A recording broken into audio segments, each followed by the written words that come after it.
जय निताय जय गौर जय निताय जय राधे राधे राधे श्याम जय निताय जय गौर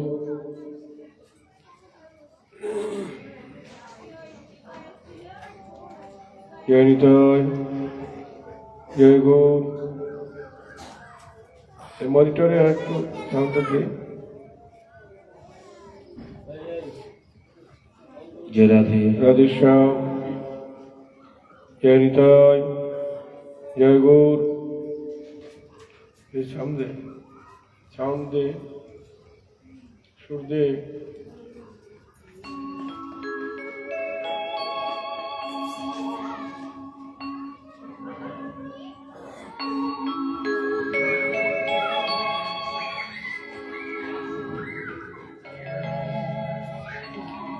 जय जय श्री गुरु निताय गौर सीतानाथ प्रेमानंदे हरि हरि बोल निताय गौर हरि बोल निताय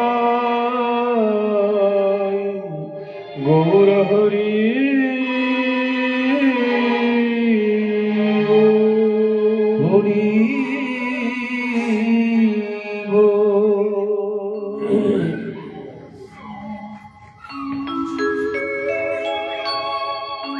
यशो प्रसादात् भगवत् प्रसादो यशो प्रसादान्न गति कुतोऽपि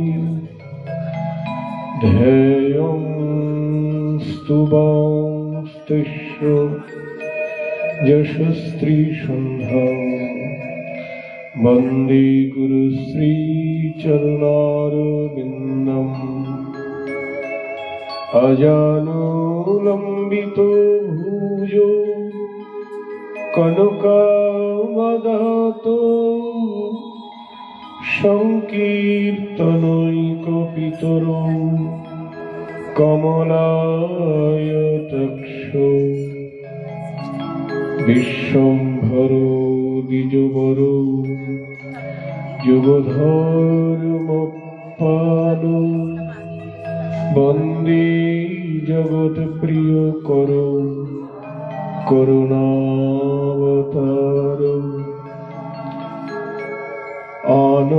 आनन्दलीलामय विग्रहाय हेमाभो दिव्यच्छविसुन्दराय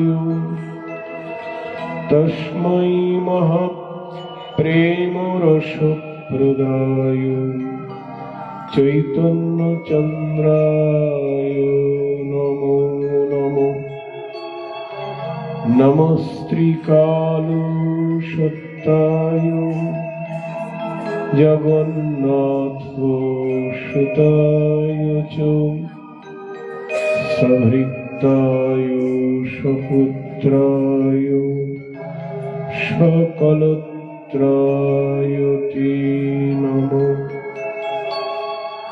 वरहापिरामं मृगमदतिलकं कुण्डलाक्रान्तगण्डं कञ्जाक्षं कम्बुकण्ठं स्मितसुभगमुखं स्वाधरेण स्तुवेनु श्वामं शान्तं त्रिभङ्गं रविकरवसनभूषितं वैजयन्तं वन्दे वृन्दावनस्थं युवतीशतवृतं ब्रह्मगोपालवेषम्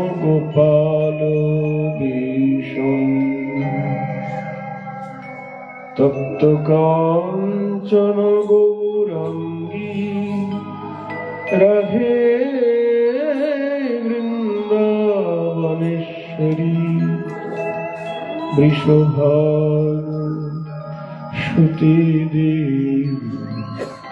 তং নমামি হরিপ্রিয়ে। বৃন্দাবৈ তুলসী দেব্যৈ প্রিয়ায় কেশবস্য চ কৃষ্ণ ভক্তি প্রদে দেবী সত্যই নমো নমঃ। বাঞ্ছা কল্পতরুভ্যশ্চ কৃপা সিন্ধুভ্যৈব চ পতিতানাং পাবনেভ্যো বৈষ্ণবেভ্যো নমো নমঃ। জয় রূপ সনাতন ভট্ট রঘুনাথ শ্রীজীব গোপাল ভট্ট দাস রঘুনাথ।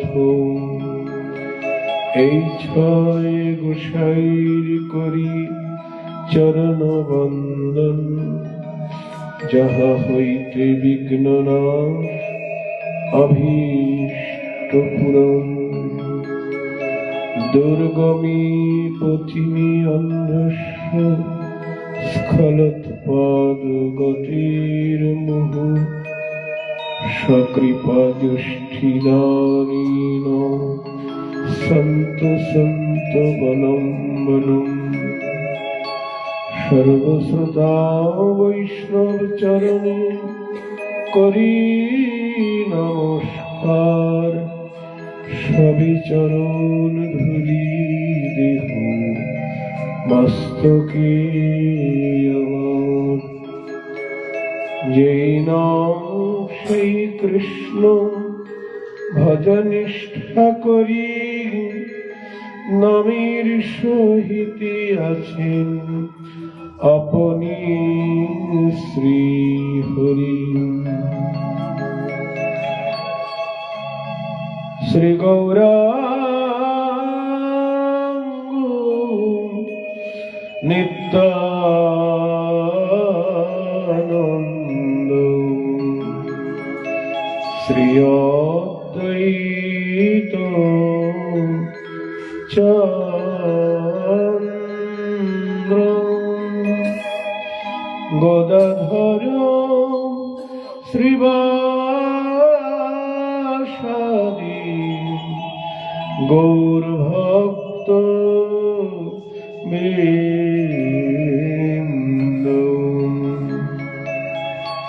শ্রীকৃষ্ণ চৈতন্য প্রভু নিত্যানন্দ, হরে কৃষ্ণ হরে রাম শ্রী রাধে গোবিন্দ। হরে কৃষ্ণ হরে কৃষ্ণ কৃষ্ণ কৃষ্ণ হরে হরে,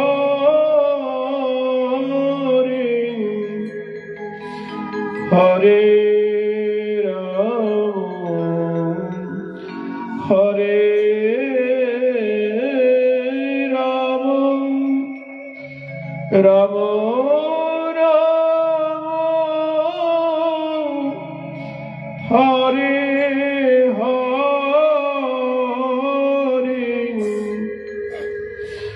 হরে কৃষ্ণ হরে কৃষ্ণ কৃষ্ণ কৃষ্ণ হরে হরে, হরে রাম হরে রাম, রাম রাম হরে হরে। নিতাই গৌর হরি বল, নিতাই গৌর হরি বল, নিতাই গৌর হরি হরি।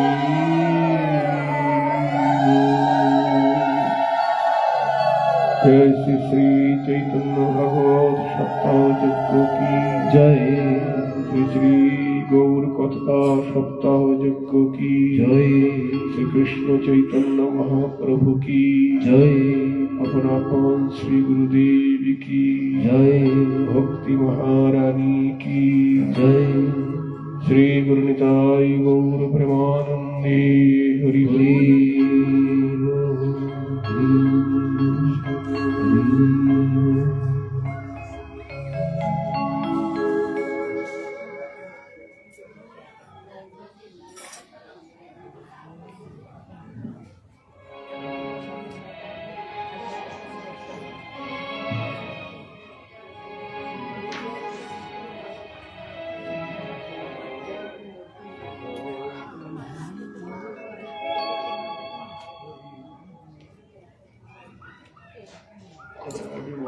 শুরু করো।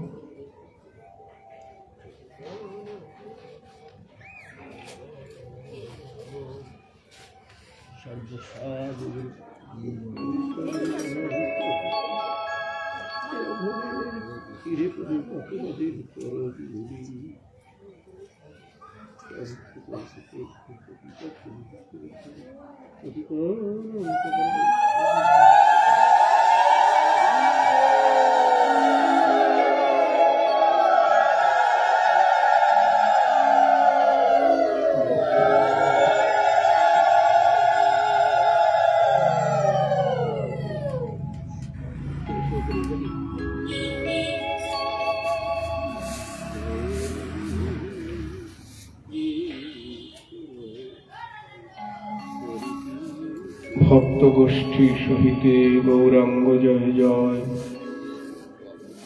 শুনিলে চৈতন্য কথা ভক্তি লভ্য হয়।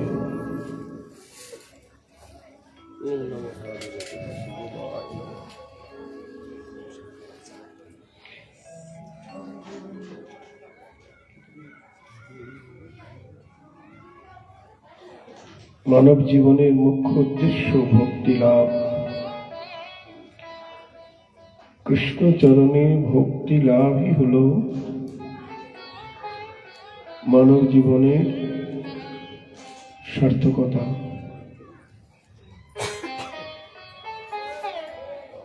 তাই গ্রন্থকার শ্রীল বৃন্দাবন দাস ঠাকুর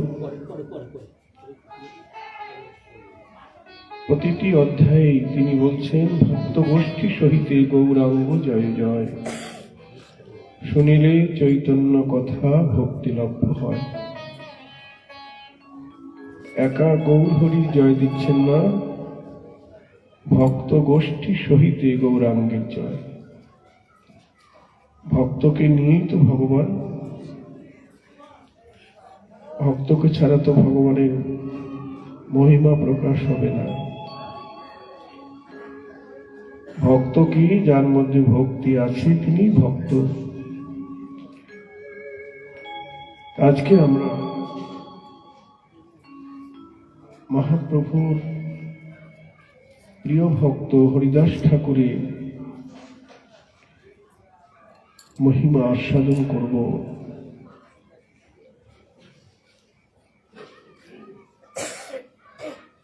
নবদ্বীপে গৌর হরি বিহার করছেন। গতকাল পর্যন্ত আমরা আস্বাদন করেছি বিষ্ণুপ্রিয়া দেবীর সঙ্গে মহাপ্রভুর বিবাহ। তারপর গৌর হরি এবার তার এখনো বিদ্যা বিলাস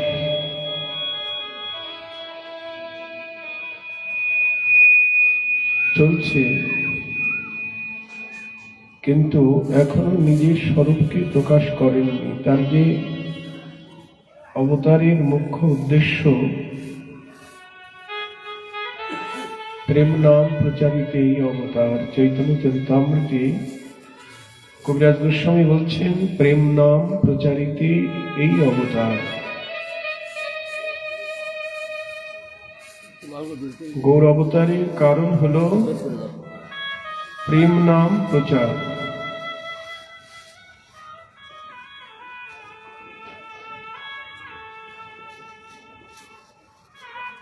যদিও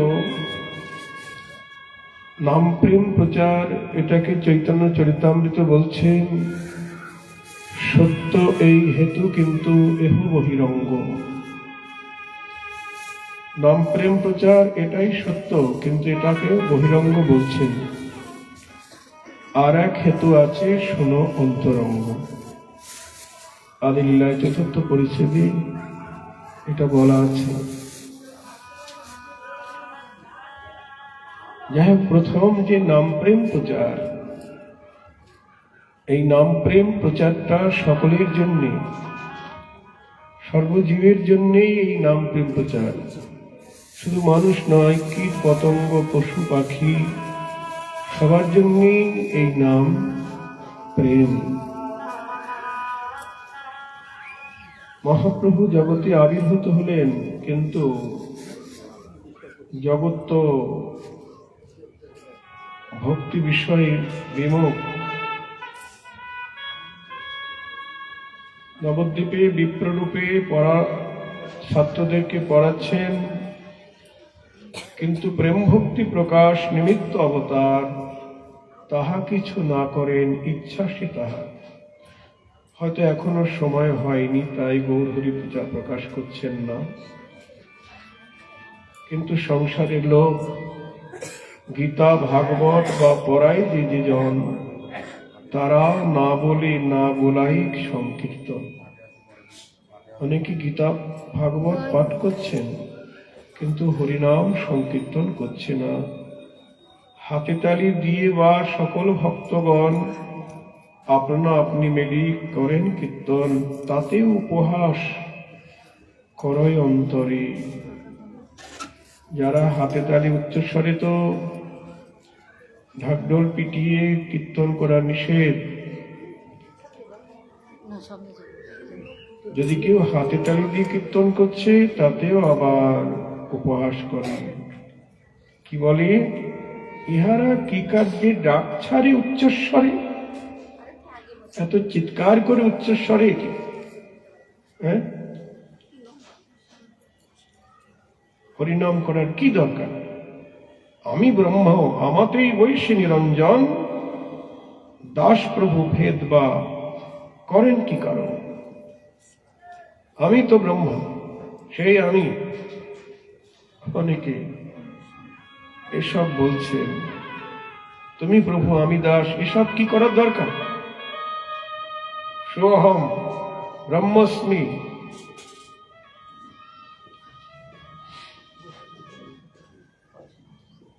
সংসারী সকল লোক বলে মাগিয়া খাইতে, ডাকিয়া বলয় হরি লোক জানাইতে। তারা বলে মেঘে খাও উচ্চস্বরে, এরকম লোক জানার কি দরকার? ঘরে বসে হরিনাম করলেই তো হয়। নবদ্বীপের মুখে আমাদেরও অনেক মাইক বন্ধ করে দেয়, জানেন? বিধর্মীরা, আমাদের হিন্দুরাই বন্ধ করে দেয়। বলে আপনি ঘরে বসে আপনি শুনুন, লোককে শোনাতে হবে না তাদের কথা। কিরকম কৃষ্ণ বিমুখ তারা, নবদ্বীপের বুকে বাস করি এসব বলছেন। তাই এখানে যারা কৃষ্ণ বিমুখ তারা এগুলি বলছেন যে ডাকিয়া বলয় হরি লোক জানাইতে, এগুলার ঘরদার ফেলাই ভাঙ্গিয়া এই যুক্তি করে সব নদিয়া মিলিয়া। যারা উচ্চস্বরে হরিনাম করছে তাদের ঘরদর ভেঙে গঙ্গায় ফেলে দেবো, যাও ফেলে দাও। তাই হরি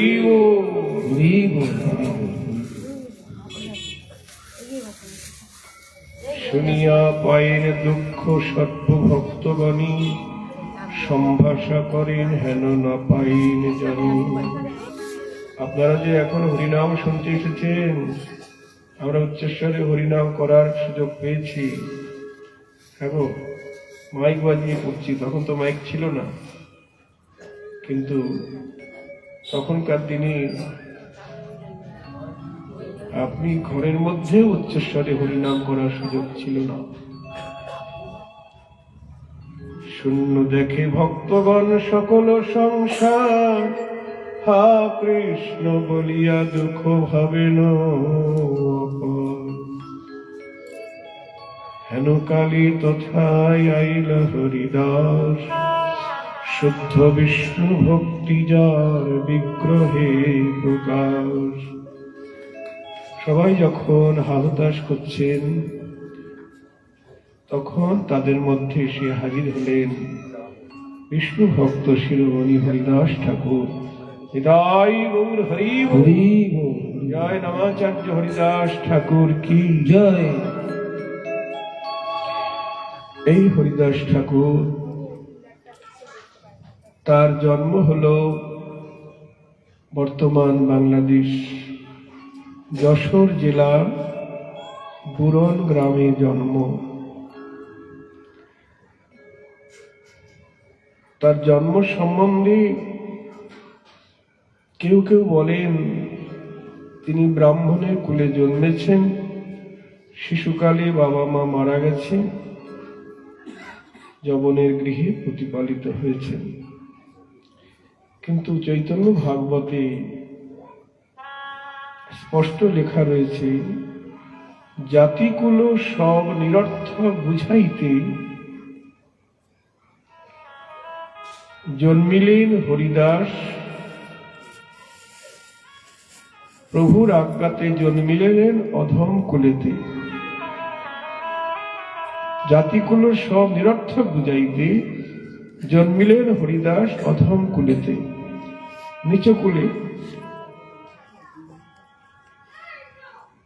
চৈতন্য এখানেই আছে।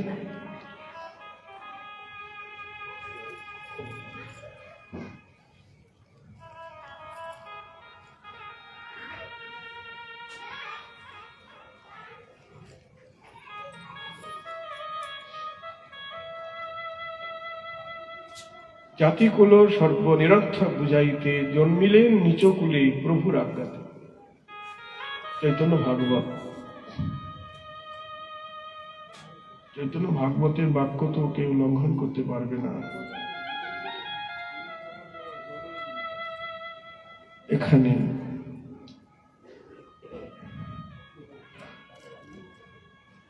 আমরা কে কোন কুলে জন্মেছে সেটা আমাদের দেখার দরকার নেই। খাস বাংলা একটা কথা আমরা বলি, জন্ম হোক যথা তথা, কর্ম হোক ভালো। যেমন আমাদের বৈষ্ণব পদাবলীতে মনশিক্ষায় মহাজন বলছেন, মন কি করে বরণ কুলে, মন কি করে বরণ কুলে, বলি জাতি কুলাচারে কি বল করিবে, জাতি কুলাচারে কি বল করিবে, ভকতি কেবল সে মূলে,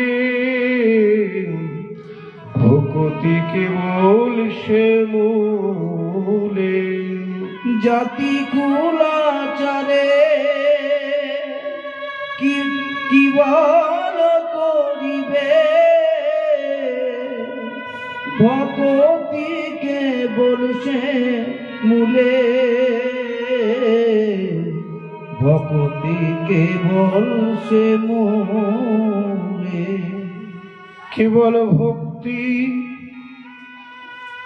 গুণে কৃষ্ণ মিলে, কেবল ভক্তি বলে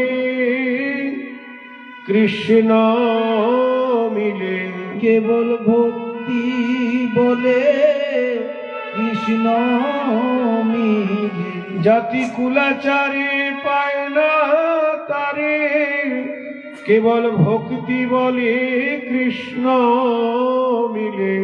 জাতি কুলাচারে পাইলা তারে, কেবল ভক্তি বলে কৃষ্ণ মিলে।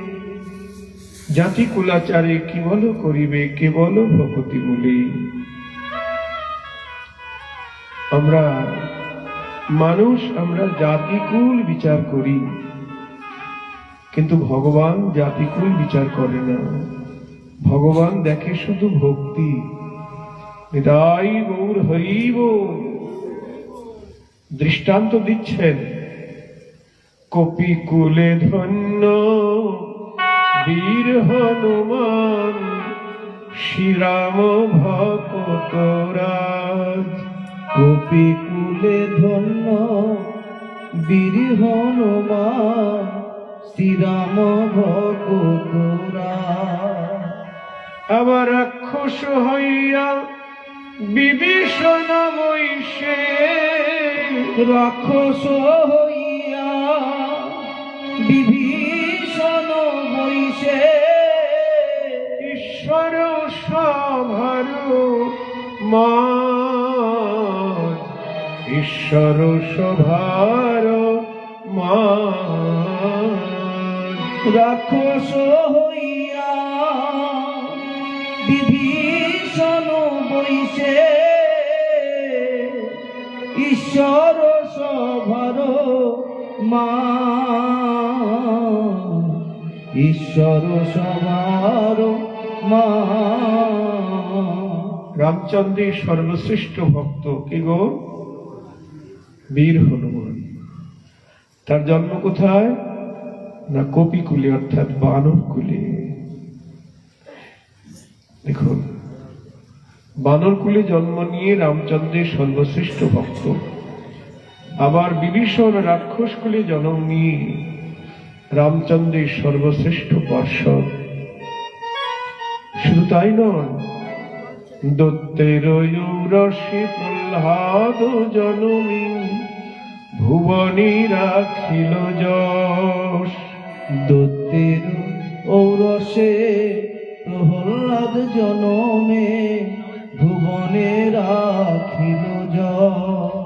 আবার ফটিক স্তম্ভেতে প্রকটি নৃসিংহ, ফটিক স্তম্ভেতে প্রকটি নৃসিংহ, হইলা যাহার বশ, হইলা যাহার বশ। স্ফটিক স্তম্ভেতে প্রকটি নৃসিংহ, হইলা যাহার বশ, হইলা যাহার বশ। যার জন্য স্বয়ং ভগবান নৃসিংহ রূপে অবতীর্ণ হলেন, সেই ভক্ত প্রহ্লাদ। তার জন্ম কোথায় গো? না দত্তকুলে। দত্তের ঔরসে প্রহ্লাদ জনমী, ভুবনে রাখিল যশ। আবার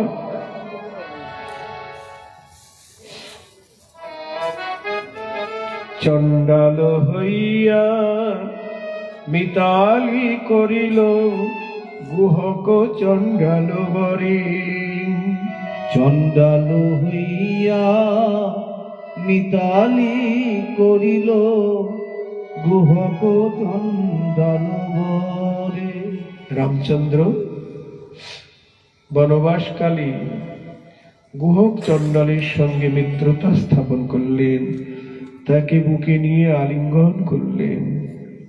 দেখুন, চণ্ডাল হইয়া মিতালি করিল, গুহক চণ্ডাল বরে। চণ্ডাল হইয়া মিতালি করিল, গুহক চণ্ডাল বরে। বলু নাকি কুল ওই বিদুরের ছিল, বল নাকি কুল বিদুরের ছিল, বিদুরের ছিল। বলো না কি কুল ওই বিদুরের ছিল। খুদের অন্ন খাইল যাহার ঘরে, খুদের অন্ন খাইল যাহার ঘরে। হৃদয় হরিব ওই বিদুরের ছিল। খুদের অন্ন খাইল যাহার ঘরে, খাইল যাহার ঘরে। বিদুর, বিদুরের পিতৃ পরিচয় নেই। বিদুর দাসী পুত্র, জয় শ্রী রাধে। অথচ তার ঘরে গিয়ে কৃষ্ণ খুদের অন্ন মেঘে খেলেন। দুর্যোধন নিমন্ত্রণ করেছিল কৃষ্ণকে, নিমন্ত্রণ করে নিয়ে গেছে। বলছে আমার তো কিছু অভাব নাই, তোমার যেটা ভালো লাগে খাও। গোবিন্দ বলছে একটাও ভালো লাগছে না, কারণ ভক্তি না থাকলে তো ভালো লাগবে না। দুর্যোধনের তো ভক্তি নাই। ছুটে এলেন বিদুরের গৃহে, শিগগির পিসিমা খেতে দাও। খুদের অন্ন রান্না করেছিল, দিল, পেট ভরছে না, আরো দাও। ঘরে গিয়ে বিদুর গৃহিণী কলা নিয়ে এসে কলা ফেলে কলার চোখলা দিচ্ছে। প্রেম ভোকা ভগবান তাই খাচ্ছে। দেখুন তো, ভগবান জাতি কুল দেখে না, ভগবান দেখে শুধু ভক্তি।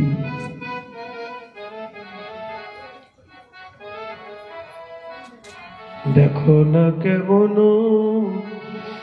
সাধন করিল গোকুলে গোপের নারী। দেখো না কেমন সাধন করিল গোকুলে গোপের নারী।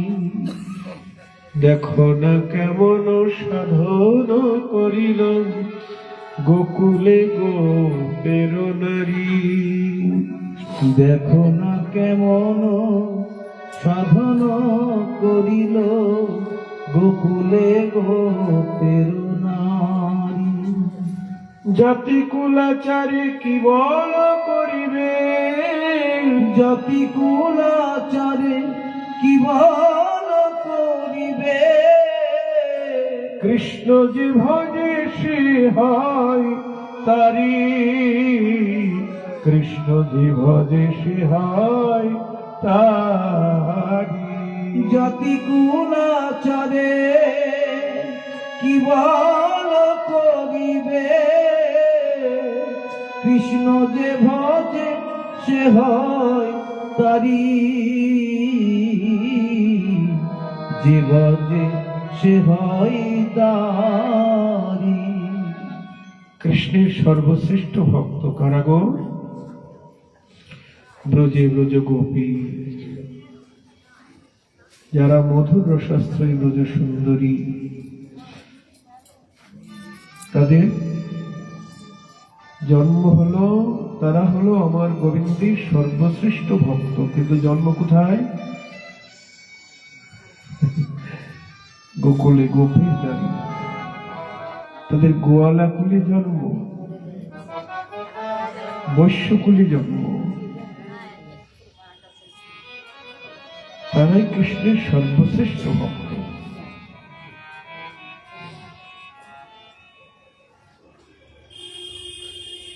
মহাজন বলছেন, জাতি কুলাচারে কি বল করিবে, কৃষ্ণ যে ভজে সে হয় তার, যে ভজে সেই তার হয়। শ্রীকৃষ্ণ ভজনে সবে অধিকারী, কুলের গর্ব নাই। শ্রীকৃষ্ণ ভজনে সবে অধিকারী, কুলের গর্ব নাই। শ্রীকৃষ্ণ ভজনে সবে অধিকারী, কুলের গর্ব নাই। শ্রীকৃষ্ণ ভজনে সবে অধিকারী, কুলের গর্ব নাই। কহে প্রেমানন্দে যে করে গর্ব, কহে প্রেমানন্দে যে করে গর্ব, বলি সে বড় মূর্খ ভাই, সে বড় মূর্খ ভাই। কহে প্রেমানন্দে যে করে গর্ব, সে বড় মূর্খ ভাই, সে বড় মূর্খ ভাই। বলি তার মতো আর মূর্খ নাই গো, বলি তার মতো আর মূর্খ নাই গো। যে জন জাতি কুলের গর্ব করে, বলি তার মতো আর মূর্খ নাই গো। যে জন কুলে জাতি কুলে গর্ব করে, বলি গোবিন্দ ভজনে আসি, জাতি কুলের গর্ব করে, গোবিন্দ ভজনে আসি, জাতি কুলের গর্ব করে, বলি তার মতো আর মূর্খ নাই গো, সে বড় মূর্খ ভাই। মহাজন আমাদের কিভাবে মনোশিক্ষা দিচ্ছেন দেখুন। তার মানে ভুলেও যেন আমরা জাতি কুলের গর্ব না করি, তাহলে গোবিন্দ ভজন হবে না, ভক্তি দেবী অন্তর থেকে পালিয়ে যাবে। শুধু জাতি কুলের গর্ব নয়, আরো তো কত গর্ব আছে। আমি ভক্ত, আমি বড় ভক্ত, আমি বড় পাঠক, বড় কীর্তনিয়া, বড় গোসাই, এই সেই হয়ে গেল। কোন রকম অভিমান অহংকার থাকলে ভক্তি দেবী কৃপা হবে না। কালকে বলেছিলাম, ভক্তি লতা অঙ্গে যদি উঠে উপশাখা, স্তব্ধ হয় ভক্তি লতা, আর বাড়তে পারে না। লতার অঙ্গে যদি উপশাখা গজিয়ে যায়, কোনো গাছের ডালে যদি পরগাছা পরডালা হয়, তাহলে সে গাছে ফলও হয় না, ফুলও হয় না। তেমনি আমার ভিতরে গুরু বৈষ্ণবের কৃপায় ভক্তিলতা জন্মেছে, হ্যাঁ, কিন্তু সেই ভক্তিলতা আস্তে আস্তে, এটা রূপ গোস্বামীর কাছে মহাপ্রভু বলেছেন, চৈতন্য চরিতামৃতে আছে, ব্রহ্মাণ্ড ভ্রমিতে কোন ভাগ্যবান জীব গুরুকৃষ্ণ প্রসাদে পায় ভক্তিলতা বীজ, মালি হয়ে সেই বীজ করয়ে রোপণ, শ্রবণ কীর্তন জলে করয়ে সিঞ্চন। দেখুন, ভক্তির বীজ পেলাম গুরুকৃষ্ণ প্রসাদে, কিন্তু জল ঢালতে হবে, নয় তো ভক্তির বীজ অঙ্কুরিত হবে না। মালি হয়ে সেই বীজ করয় রোপণ, শ্রবণ কীর্তন জলে করয় সিঞ্চন। প্রতিদিন শ্রবণ আর কীর্তন জল ওই ভক্তির বীজের গোড়ায় বা লতার গোড়ায় ঢালতে হবে। জয় রাধে। শুধু গুরু মন্ত্র নিলাম আর হয়ে গেল, হবে না। এবার ওই ভক্তি জল সিঞ্চন পেয়ে, শ্রবণ কীর্তন রূপ জল সিঞ্চন পেয়ে ভক্তিলতা বাড়তে লাগলো। উপজিয়া বারে লতা ব্রহ্মাণ্ড ভেদি যায়, বিরজা ব্রহ্মলোক পার হয়ে পরব্রহ্ম পায়। তদুপরি যায় লতা গোলক বৃন্দাবন, গোলক বৃন্দাবন। কৃষ্ণ চরণ কল্প বৃক্ষে লতা করে আরোহণ, কল্প বৃক্ষে লতা করে আরোহণ। বিরজা, ব্রহ্মলোক, পরব্রহ্ম সব পার হয়ে সবার উপরে গোলক বৃন্দাবন, সেখানে কে আছে? কৃষ্ণ। সেই কৃষ্ণ চরণ কল্পবৃক্ষে ভক্তিলতা আরোহণ করলেন। ওখানে গিয়ে লতা রঙ্গে ফলে প্রেম ফল, ফলে মানে সেই ফল সুখে করে আস্বাদন। করে না আস্বাদন। যতক্ষণ কৃষ্ণচরণ কল্পবৃক্ষে ভক্তিলতা পৌঁছাতে না পারবে ততক্ষণ প্রেম ফল ফুলবে না। জয় রাধে রাধে রাধে। এর আগে প্রেম ফল পাওয়া যাবে না। ভক্তিলতা একদম কৃষ্ণচরণ কল্পবৃক্ষ পর্যন্ত পৌঁছাতে হবে।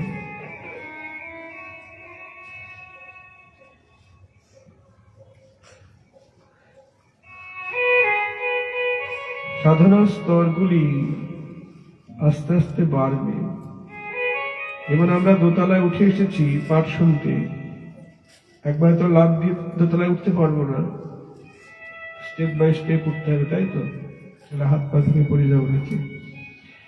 তেমনি চৈতন্য চরিতামৃতে আরো বলছেন, কোন ভাগ্যে কোন জীবের শ্রদ্ধা যদি হয়, শ্রদ্ধা যদি হয়, তবে সেই জীব সাধু সঙ্গ করয়।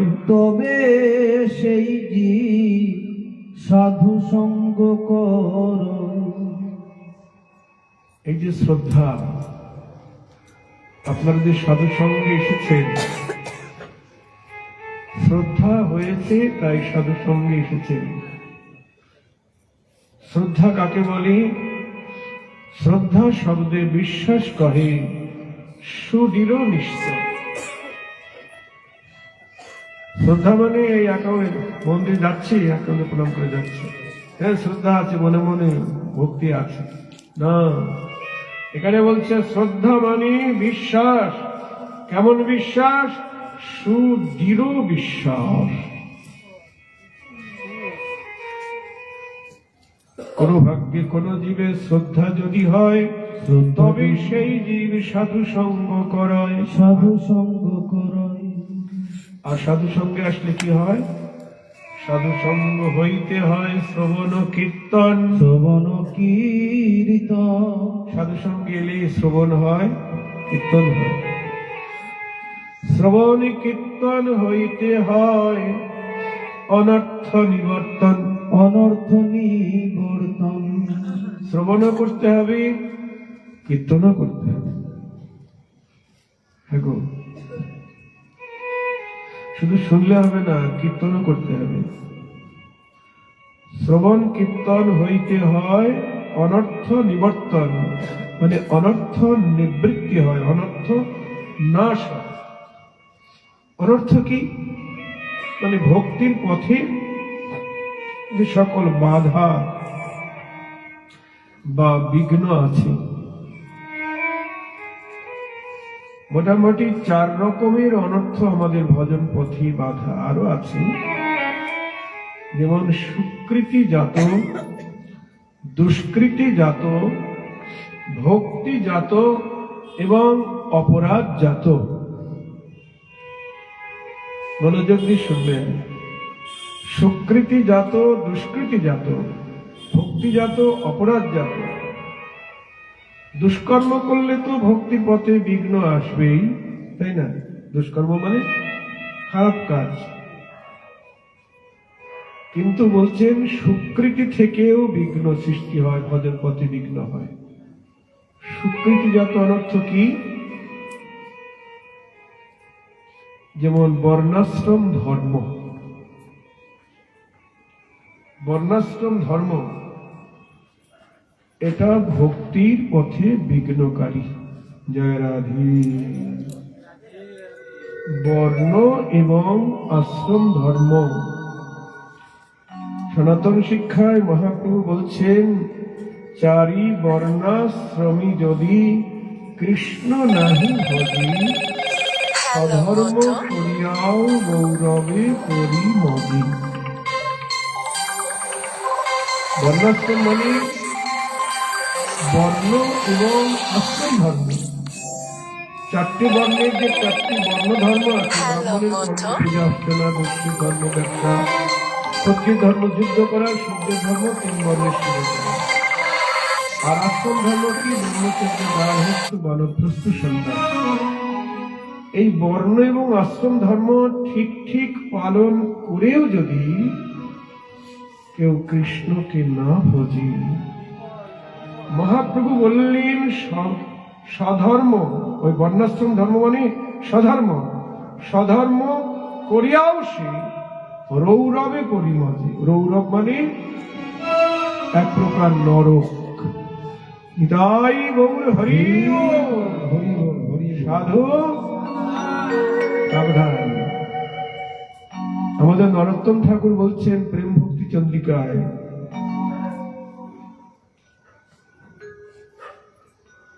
পাপে না করিও মন, অধম সে পাপী জন, অধম সে পাপী জন, ইহ মন দূরে পরি হরি, ইহ মন দূরে পরি হরি। এগুলো দুষ্কৃতিজাত অনর্থ। পাপে না করিও মন, দুষ্কৃতজাত অনর্থ মানে পাপ করবে না। আবার সুকৃতিজাত অনর্থ কি বলছেন?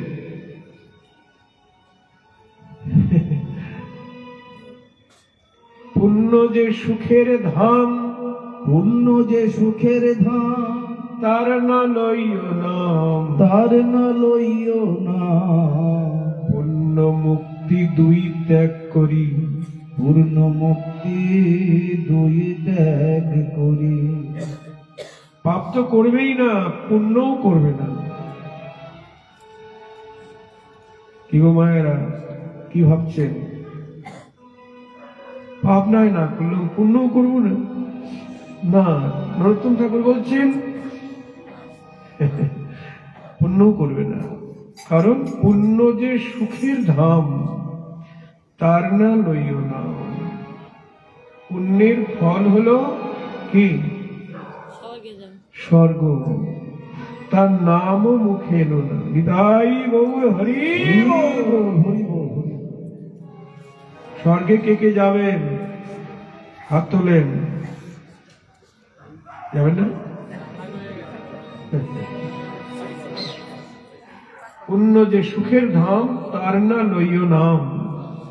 কারণ স্বর্গে গেলে তো গোবিন্দ চরণ থেকে বঞ্চিত হয়ে যেতে হবে। ওটাও ভোগের রাজত্ব। এখানে যেমন 5 তলা 10 কত তলা 20 তলা 25 তলা বিল্ডিং কলকাতা, কত সুখের জায়গা, তাই না? শুধু সুখ আর সুখ। স্বর্গের থেকে বেশি সুখ। এই জন্য সবাই আমরা মরার পরে যেন স্বর্গে যেতে পারি। এখানে যেমন ভোগ, ওখানেও ভোগ। এখানে যেমন পার্টি না কি দেয়, বাইজিদের নিয়ে নৃত্য করে, মদ টদ খায়, শুনিয়ে সব, ওখানেও আছে অপ্সরাদের নৃত্য, তারপরে সুরাপান, এসব ওখানেও আছে। এখানে যেমন কাম ক্রোধ আছে, স্বর্গেও কাম ক্রোধ সব আছে। সাধু সাবধান। কৃষ্ণ ভক্ত, বিশুদ্ধ কৃষ্ণ ভক্ত, তারা ভুলেও কখনো স্বর্গ কামনা করবেন না। নরোত্তম ঠাকুর সাবধান করে দিচ্ছেন, পুণ্য যে সুখের ধাম, তার না লইও না, তার না লইও না। পুণ্য মুক্তি দুই ত্যাগ করি, পুণ্য মুক্তি দুই ত্যাগ করি। পুণ্যও ত্যাগ করবে, মুক্তি কামনাও ত্যাগ করবে। মহাপ্রভু বলছেন,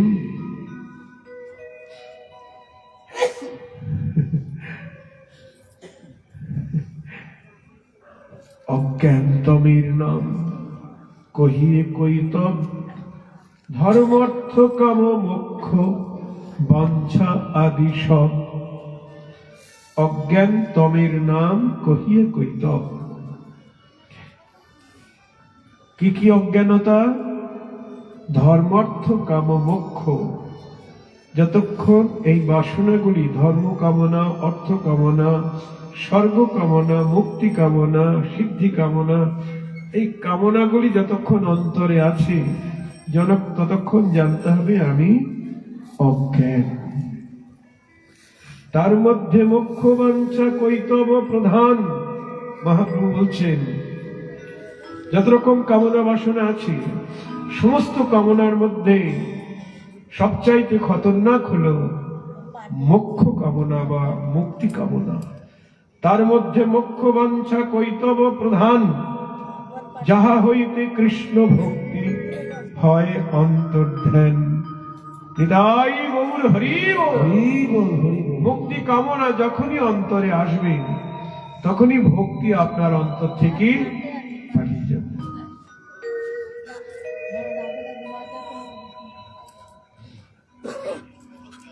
মুক্তি কামনা এলে ভক্তি পালিয়ে যাবে। এক কৃষ্ণ ভক্তের কাছে মুক্তি এসেছেন, এসে বলছে তুমি আমায় গ্রহণ করো। কৃষ্ণ ভক্ত বলছে তুমি কে? বলছে আমি মুক্তি, কি চাও? তোমার সেবা করতে চাই। কৃষ্ণ ভক্ত বলছে দূর হোক, দূর হয়ে যা এখান থেকে। তারই দিচ্ছ কেন গো?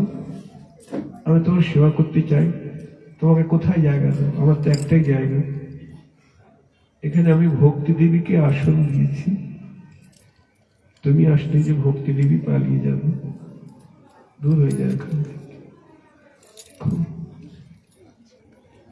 সাধু, আবার বলুন সাধু, ভুলেও কখনো মুক্তি কামনা করবেন না বা স্বর্গ কামনা, কোনো কামনা নয়। এই জন্য পুণ্য যে সুখের ধাম, তার না লইও নাম, পুণ্য মুক্তি দুই ত্যাগ করি। তাহলে সুকৃতি জাত অনর্থ, দুষ্কৃতি জাত অনর্থ। যেমন ধরুন পুণ্যকর্ম করলে স্বর্গে যাবেন, এটা ভক্তির পথে বাধা। আর একটু সহজ করে বলি, মায়েদেরকে বলি, যেমন ধরুন আপনি কুলের কুলবধূ, এখানে ভাগবত কথা শুনতে আসবেন। আপনার স্বামী বলল কোথায় যাচ্ছেন? বলছে পাঠ শুনতে। শ্বশুর শাশুড়ি বললেন কোথায়? পাঠ শুনতে। ওই বৈরাগীর দলে যাওয়া হবে না। কি করবেন তাহলে?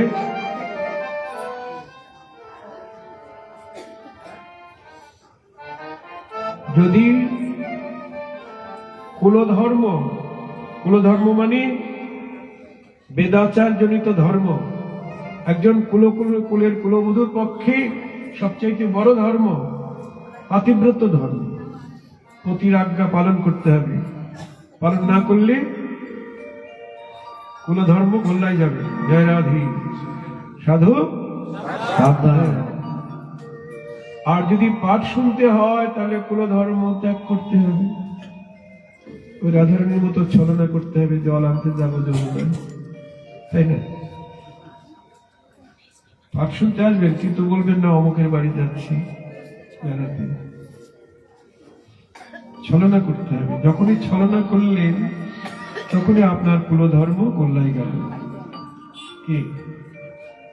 সেই গোপী ভাবামৃতে যার লোভ হয়, বেদ ধর্ম লঙ্ঘি সে কৃষ্ণকে ভজে। হৃদয় গৌর হরি বল। গোপীরা সবচাইতে বড় ধর্ম ত্যাগ করেছে, তাই সেই গোপী ভাবামৃতে যার লোভ হয়। তাই সুকৃতি জাত অনর্থ, দুষ্কৃতি জাত অনর্থ, ভক্তি জাত অনর্থ। মানে ওই যে লতার অঙ্গে যদি উঠে উপশাখা, যেটা একটু আগে বললাম, ভক্তিলতার অঙ্গে উপশাখা গজিয়েছে, জীবহিংসা কুটিনাটি, লাভ পূজা প্রতিষ্ঠা, অসংখ্য তার লেখা, এইগুলো হলো উপশাখা, এইগুলো হলো ভক্তিজাত অনর্থ। যেমন আমি বাবাজি পাঠক, আমি কীর্তনিয়া, এটা কীর্তন করা, পাঠ করা ভক্তির প্রধান অঙ্গ। কিন্তু এই অঙ্গ যাজন করতে এসে লাভ পূজার প্রতিষ্ঠার লালসা জেগে যাচ্ছে। সবাই আমার ভালো বলবে, আমার পাঠ কীর্তন ভালো, সবাই বলবে, প্রশংসা গাইবে, আমার নাম প্রচার হবে। এই অনর্থ সৃষ্টি হয়ে গেল।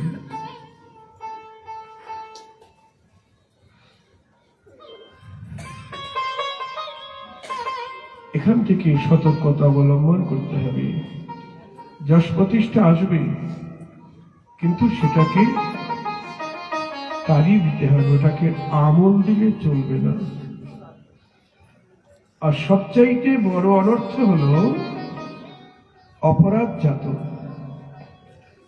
হরিস্থানে অপরাধ তারে হরিনাম, বৈষ্ণব স্থানে অপরাধ নাহি কয়রাম। ভগবানের কাছে অপরাধ করলে, তার নাম করলে অপরাধ মোচন হবে, কিন্তু বৈষ্ণব স্থানে অপরাধ হলে আর নিস্তার নেই। ওই জন্য বলছেন, বৈষ্ণব অপরাধ যদি উঠে হাতি মাথা, উপারে বা ছিন্ডে তার শুকি যায় পাতা। বাগানে ভক্তিলতা জন্মেছে, কিন্তু কোন দ্বার দিয়ে, 9টা দরজা আছে তো, কোন দ্বার দিয়ে যদি বৈষ্ণব অপরাধ রূপ পাগলা হাতি প্রবেশ করে, তাহলে ভক্তিলতা ছিঁড়ে ফেলবে, নাহলে সমলে উৎপাটিত করে ফেলবে। তাই গৌর হরি সাধু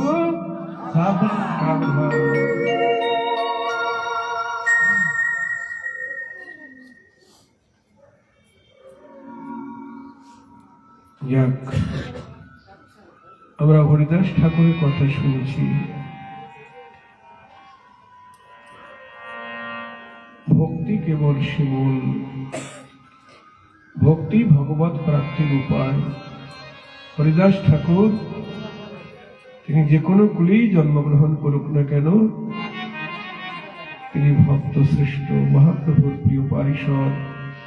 যদি হরিদাস ঠাকুরের পূর্ব জন্ম আমরা বিচার করি, তাহলে এই হরিদাস ঠাকুর আর কেউ নন, ইনি স্বয়ং সৃষ্টিকর্তা ব্রহ্মা। যখন কৃষ্ণ 4 বছর বয়স, পিতার কাছে বায়না ধরল, গরু চড়াবো। গোয়ালা ছেলে তো, নন্দবাবা বললেন, বড় হও তারপরে চড়াবে। না, গরু চড়াবো।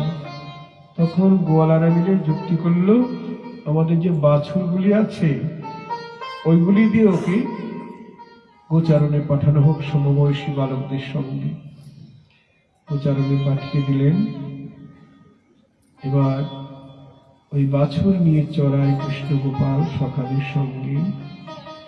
একদিন যমুনা পুলিনে বাছুর ছেড়ে দিয়ে যমুনা পুলিনে বসে ভোজন বিলাসে ব্যস্ত। যার মুখে যেটা ভালো লাগছে একটুখানি খেয়ে কানাইকে দিচ্ছে, কানাই খা। কানাই বলছে, খুব ভালো, আরেকটু দিন, কেড়ে নিচ্ছি। দেবর্ষী নারদ গোবিন্দের ওই লীলা দর্শন করে এত আনন্দ পেলেন, অমনি উৎফুল্লিত হয়ে নিজের পিতা ব্রহ্মার কাছে বললেন, পিতা, দেখে এলাম তোমার প্রভুর কি অপ্রাকৃত লীলা খেলা। ব্রহ্মা বলছেন, তাই, যাই দেখে আসি। এসে দেখছেন কৃষ্ণ গোপাল গোপু বালকদের এঁটো খাচ্ছে। ব্রহ্মার মনে তখন সন্দেহ জেগে গেল, কৃষ্ণ যদি ভগবান হবে তাহলে গোপ বালকদের এঁটো খাবে কেন? না না না, একটু পরীক্ষা করে দেখি ইনি আমার প্রভু কিনা। জয় রাধে রাধে। এই যে সন্দেহ জেগে গেল কৃষ্ণের ভগবত্তা বিষয়ে, এতেই ব্রহ্মার অপরাধ হয়ে গেল। এবং পরীক্ষা করবার জন্য যে বাছুরগুলি চড়ে বেড়াচ্ছিল, ব্রহ্মা সেই বাছুরগুলি চুরি করে পর্বতের গুহার মধ্যে লুকিয়ে রাখলেন। হরি বল। দেখুন, গরু চুরি কত বড় অপরাধ করলেন।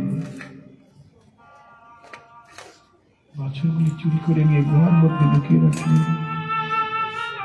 রাখাল বালকগণ বলছেন, ভাই কানাই, বাছুর দেখতে পাচ্ছি না, তুই বসে ভোজন কর, আমরা বাছুর খুঁজে নিয়ে আসি। রাখাল বালকগণ যখন বাছুর খুঁজতে গেলেন, ব্রহ্মা তাদেরও অপহরণ করলেন। রাখাল বালকদেরও চুরি করে পর্বতের গুহায় লুকিয়ে রাখলেন। নিতাই গৌর হরি বল। দেখুন, অপরাধ যখন হয় কমে না, আস্তে আস্তে বাড়তেই থাকে। প্রথমে বাছুর চুরি করলেন, তারপর কৃষ্ণ সখাদেরকে চুরি করলেন। এবার 4 বছরের বালক কৃষ্ণ গোপাল সাথী হারা হয়ে বাছুর হারিয়ে কাঁদছে। হরি বল। আহা, ভক্তদের জন্য কাঁদছে, যার জন্য জগৎ কাঁদে তিনি আজ মনে মনে কাঁদছেন। ওরে শ্রীরাম, ওরে সুবল, ওরে মধুমঙ্গল, তোরা আমায় ছেড়ে কোথায় চলে গেলি? একবার আমায় দেখা দে ভাই। বলি একবার আমার দেখা দে ভাই। কোথায় রইলি জীবন সখা? একবার আমায় দেখা দে ভাই। বলি কোথায় রইলি জীবন সখা? আমি কার সঙ্গে বাড়ি যাব? কোথায় রইলি জীবন সখা? আমি কার সঙ্গে বাড়ি যাব? তোরা একবার আমায় দেখা দে ভাই। দেখুন, বনে বনে খুঁজছেন, কাঁদছেন। আচ্ছা বলুন, কৃষ্ণ কি জানে না তার রাখাল বালক বাছুরগুলি কোথায় গেছে? কি গো, জানে? জানে না, জানে না। যদি জানবে তাহলে কাঁদবে কেন? যদি জানবে তাহলে খুঁজবে কেন? জানে না। কেন জানে না? ভগবান এখন আত্মহারা। আত্মহারা মানে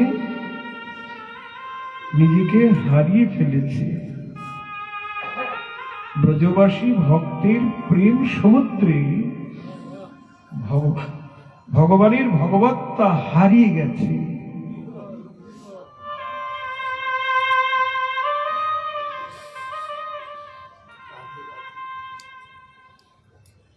যেমন প্রধানমন্ত্রী, রাষ্ট্রপতি বাড়িতে এলে তার প্রধানমন্ত্রিত্ব রাষ্ট্রপতিত্ব থাকে, তার পত্নীর কাছে এলে, তার পুত্রের কাছে এলে, তার প্রেয়সীর কাছে এলে হারিয়ে যায়, ভুলে যায়। তেমনি ব্রজবাসী হল কৃষ্ণের নিজজন। বৃন্দাবন কৃষ্ণের নিজের বাড়ি, আর ব্রজবাসীরা তার নিজজন। তাই আপন জনার সঙ্গ পেয়ে তাদের প্রেমে তার ভগবত্তা হারিয়ে গেছে। সে যে সর্বভূত অন্তর্যামী, এই জ্ঞান হারিয়ে গেছে। নিতাই গৌর হরি বল।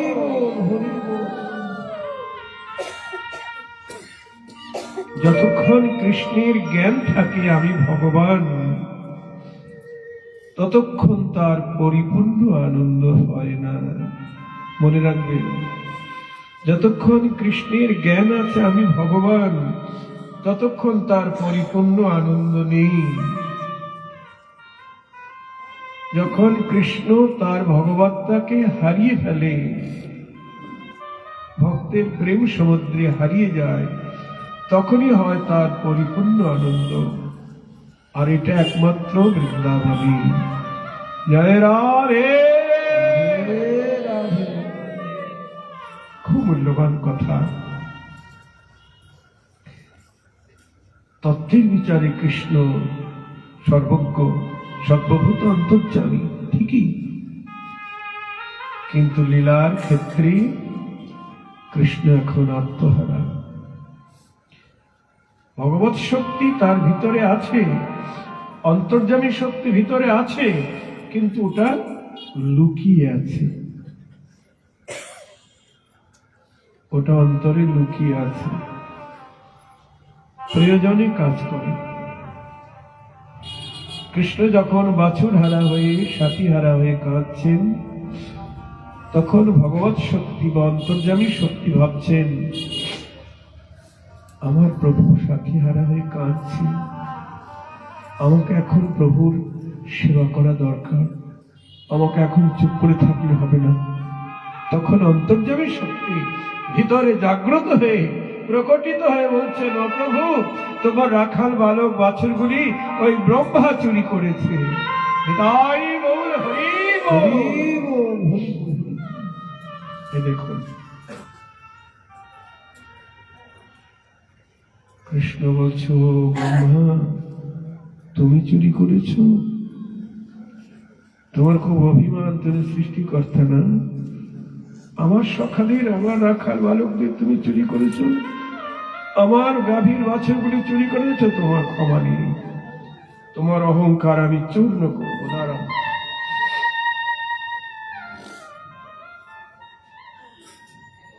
এই বলি নিজের শরীর থেকে কৃষ্ণ নূতন ব্রহ্মা সৃষ্টি করলেন। নূতন ব্রহ্মা সৃষ্টি করে বললেন, যাও ব্রহ্মার সিংহাসন দখল করো। নূতন ব্রহ্মা গিয়ে ব্রহ্মার সিংহাসন দখল করে নিলেন।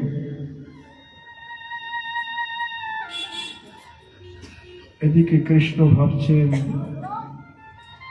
ব্রহ্মার সিংহাসন তো দখল করলাম,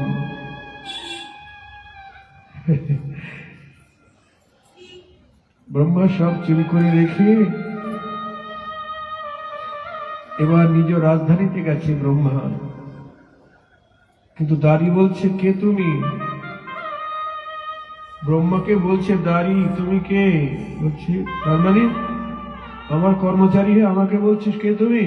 ছাঁটাই করে দেবো। আরে আমাদের ব্রহ্মা তো একটু আগে ভিতরে ঢুকলেন, তুমি কোনো মায়াবী না? হয়ে গেল। দেখো, এদিকে গোবিন্দ ভাবছেন, তাই তো, ব্রহ্মা তো রাখাল বালক বাছুর চুরি করে নিয়ে গেছে, এখন আমি কি নিয়ে বাড়ি যাব? তখন অন্তর্যামী শক্তি, ভগবৎ শক্তি ভিতর থেকে বলছেন, ও প্রভু, ওই ব্রজবাসী ভক্তরা তোমাকে কামনা করেছেন, যাদের ঘরে তুমি ক্ষীরসর নবনী চুরি করে খাও, ওই শ্রীরাম সুদাম বসুদাম মধুমঙ্গলের মা তোমাকে পুত্ররূপে কামনা করেছে। হ্যাঁ, যদিও তাদের ঘরে তুমি ক্ষীরসর নবনী চুরি করে খাও, তাতে ওই মায়েদের স্বাদ মেটে না, তাদের কামনা, কৃষ্ণ যদি আমাদের নিজের ছেলে হতো, নিজের ছেলে হতো, তাহলে মুখে স্তনাগ্রে মুখ দিয়ে ক্ষীর পান করিত, পান করিত। বলি কৃষ্ণ যদি পুত্র হতো, আমাদের বুকের দুগ্ধ পান করিত, আমাদের বুকের দুগ্ধ পান বলি করিত। কৃষ্ণ যদি পুত্র হতো, ব্রজে মাতৃজনম ধন্য হতো।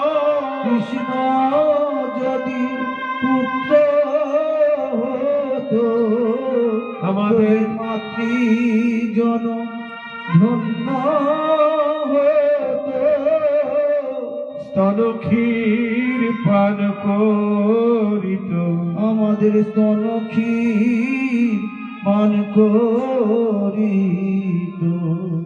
অন্তর্যামী শক্তি বলছে, প্রভু ওই শ্রীরাম সুদাম বসুদামের ভাইরা তোমাকে পুত্ররূপে কামনা করেছে।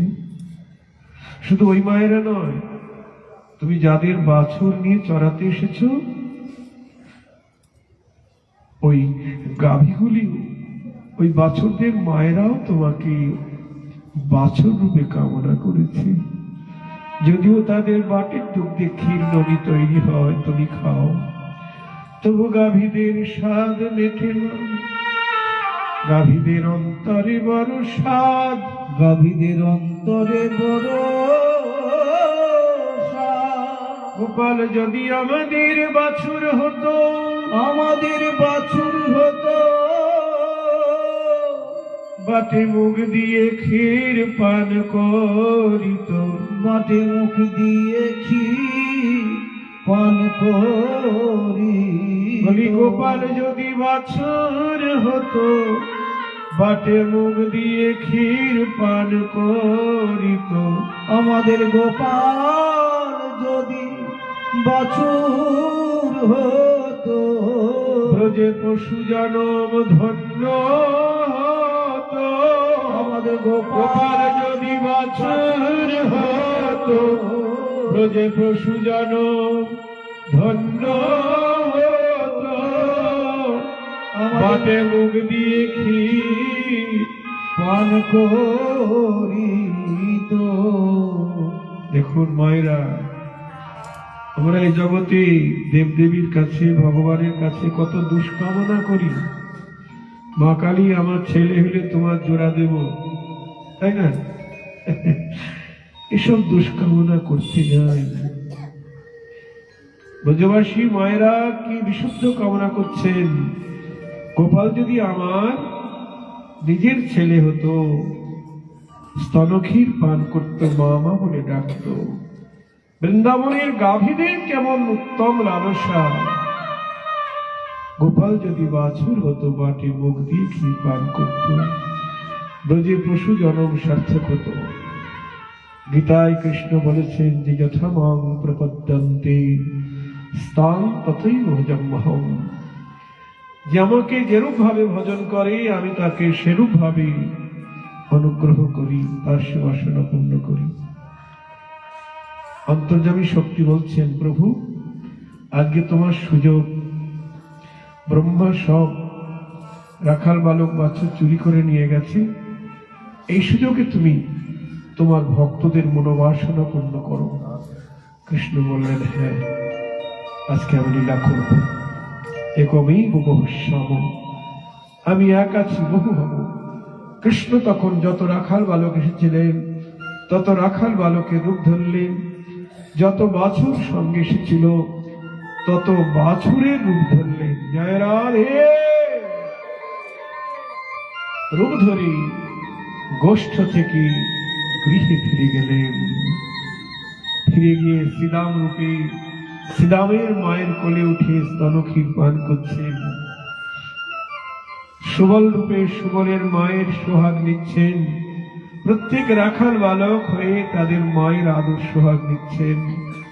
প্রত্যেক গাভীর বাছুর হয়ে বাটের দুগ্ধ পান করছেন, গাভী তাকে সোহাগ করছেন। একদিন দুদিন নয় গো, 1 বছর।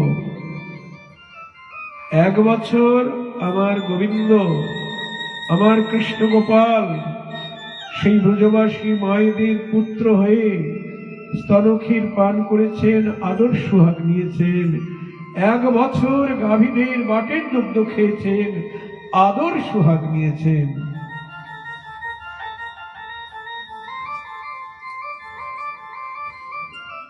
ব্রহ্মা নিজের রাজধানী থেকে যতক্ষণ ফিরে না আসে সেই সময়টুকু হলো আমাদের যে বছর, 1 বছর। ব্রহ্মার হয়তো অল্পকাল। রাজধানীতে জায়গা পেলেন না ব্রহ্মা, নতুন ব্রহ্মা দখল করে নিয়েছে। যখন ফিরে এলেন গোষ্ঠে, দেখছেন কৃষ্ণ রাখাল বালক বাছুর নিয়ে চড়াচ্ছে। হ্যাঁ, আমরা সব চুরি করে নিয়ে গেছি, এগুলি কোত্থেকে এলো? দেখতে গেছে গুহার মধ্যে যেখানে লুকিয়ে রেখেছে। দেখে ওখানেও রাখাল বালক বাছুর। আবার যখন এসেছে দেখতে, দেখে রাখাল বালক বাছুর কিচ্ছু নাই, সব রাখাল বালক বাছুর চতুর্ভুজ নারায়ণ হয়ে গেছে। নিতাই গৌর হরি বল। সব চতুর্ভুজ নারায়ণ, আর মাঝখানে কৃষ্ণ গোপাল দাঁড়িয়ে আছে। ব্রহ্মা তখন গোবিন্দের চরণে লুটিয়ে পড়লেন, হে গোবিন্দ, তুই আমার সকল অপরাধ ক্ষমা করো। আমি অজ্ঞানতাবশত তোমায় পরীক্ষা করতে গেছি।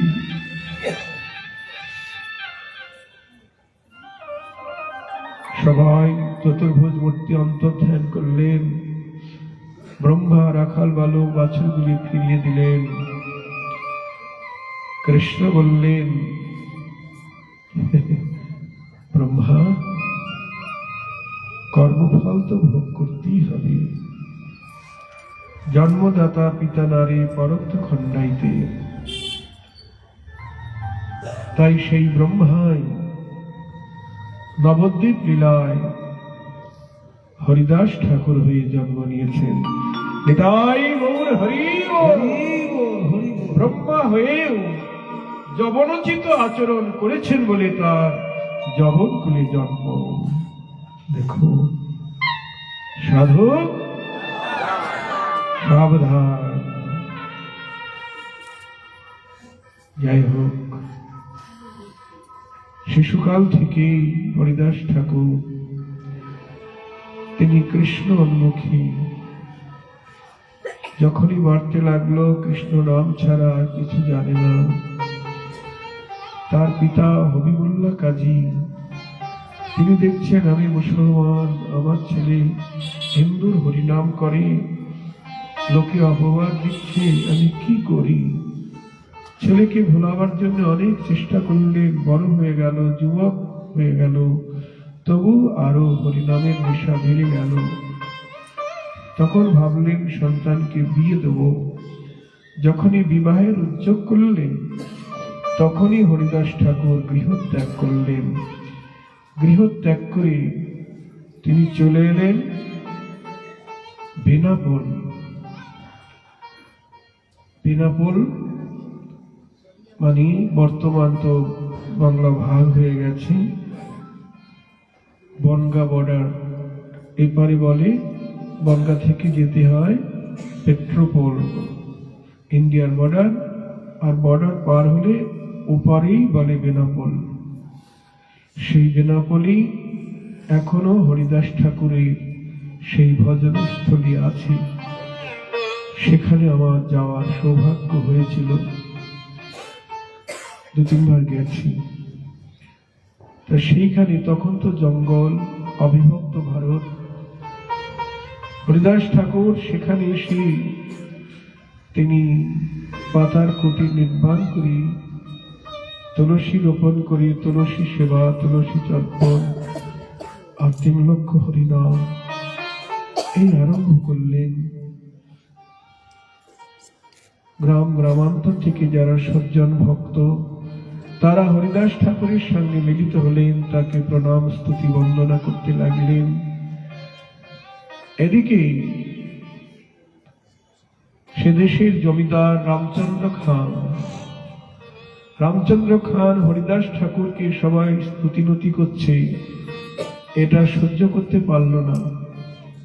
হরিদাস ঠাকুরের মহিমা সইতে না পেরে বাজারের নামকরা পতিতা লক্ষ্য হীরা তাকে নিযুক্ত করলেন হরিদাস ঠাকুরকে সাধুচ্যুত করতে।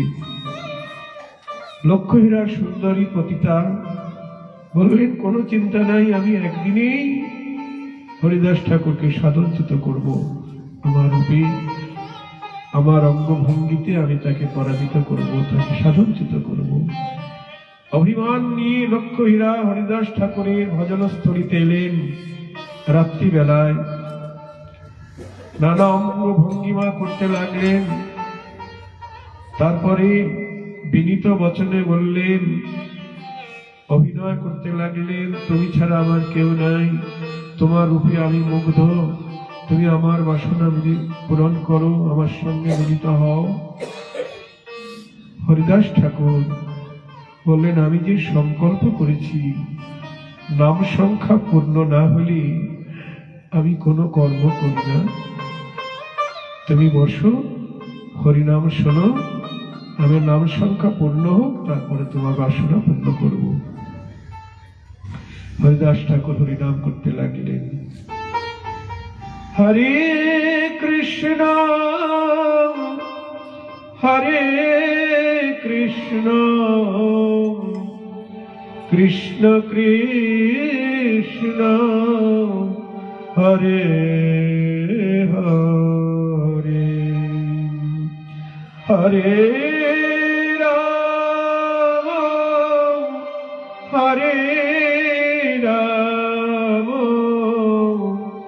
রাম রাম হরে হরে হরে কৃষ্ণ হরে সবাই বলুন, কৃষ্ণ কৃষ্ণ কৃষ্ণ হরে হরে হরে রাম হরে রাম রাম রাম হরে হরে হরে কৃষ্ণ হরে কৃষ্ণ কৃষ্ণ কৃষ্ণ হরে হরে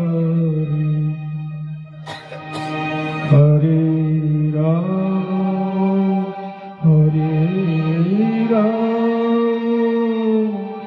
রাম রাম হরে হরে হরে কৃষ্ণ হরে কৃষ্ণ কৃষ্ণ কৃষ্ণ হরে হরে হরে রাম হরে রাম রাম রাম হরে হরে হরে কৃষ্ণ হরে কৃষ্ণ কৃষ্ণ কৃষ্ণ হরে হরে হরে রাম হরে রাম রাম রাম হরে হরে কৃষ্ণ হরি হরি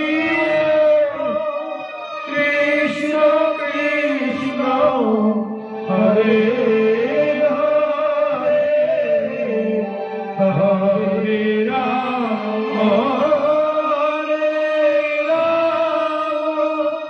রাম রাম হরে হরে কৃষ্ণ হরে কৃষ্ণ কৃষ্ণ কৃষ্ণ হরে হরে হরে রাম হরে রাম রাম রাম হরে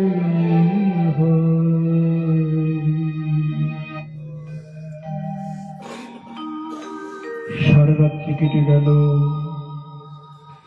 হরিদাস ঠাকুরের নাম সংখ্যা পূর্ণ হলো না। নিশি অবসান যিনি লক্ষ্য হীরা উঠে চলে যায়।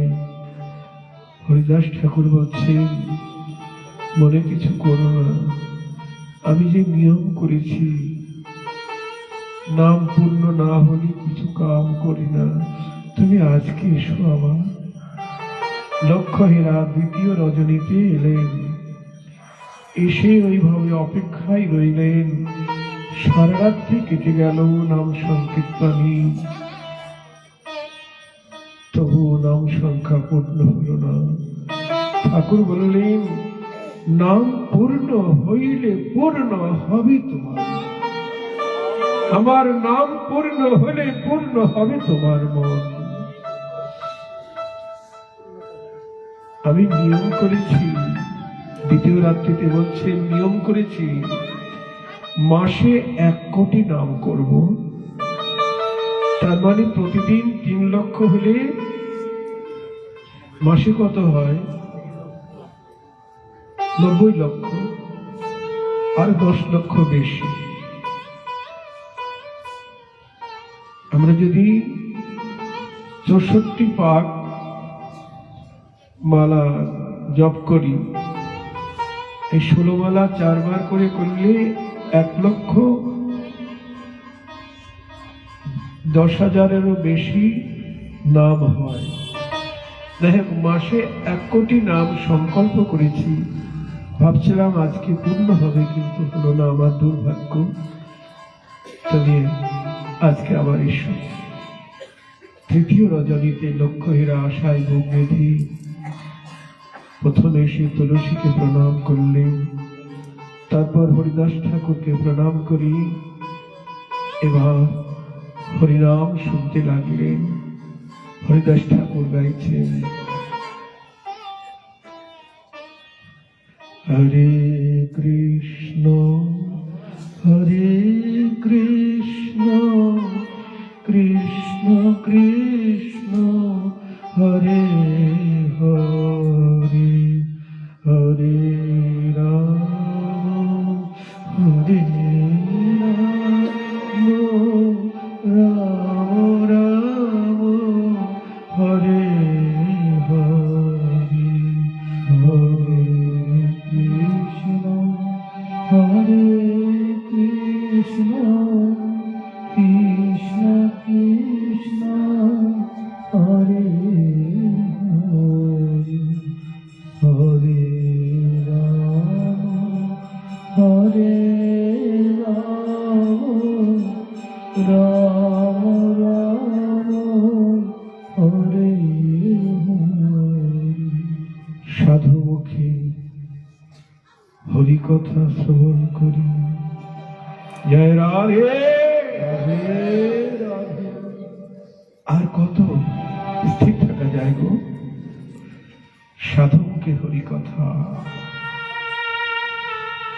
লক্ষ্যহীরার মনোবিনয় ঝঙ্কার দিল, ঝঙ্কার দিল। অগ্নি হরিদাস ঠাকুরের সঙ্গে লক্ষ্যহীরাও গাইতে লাগলে, লক্ষ্যহীরাও গাইতে লাগলে, হরে কৃষ্ণ হরে কৃষ্ণ কৃষ্ণ কৃষ্ণ হরে হরে, হরে রাম হরে রাম রাম রাম হরে হরে, হরে কৃষ্ণ হরে কৃষ্ণ কৃষ্ণ কৃষ্ণ হরে হরে, হরে রাম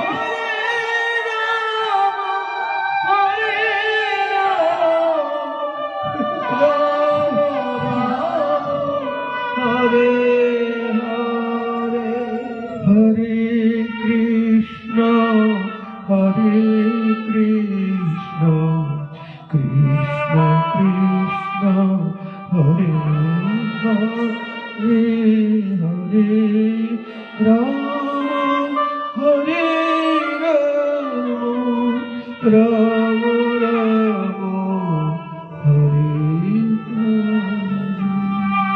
হরে, হরে কৃষ্ণ হরে কৃষ্ণ কৃষ্ণ কৃষ্ণ হরে হরে, হরে রাম হরে রাম রাম রাম হরে হরে। হরিদাস ঠাকুর দেখছেন লক্ষ হীরার বদনে কৃষ্ণ নাম কাঁদছেন। হরিদাস ঠাকুর ভাবছেন আজ আমার নাম সংখ্যা পূর্ণ হলো। এটাই গৌর হরি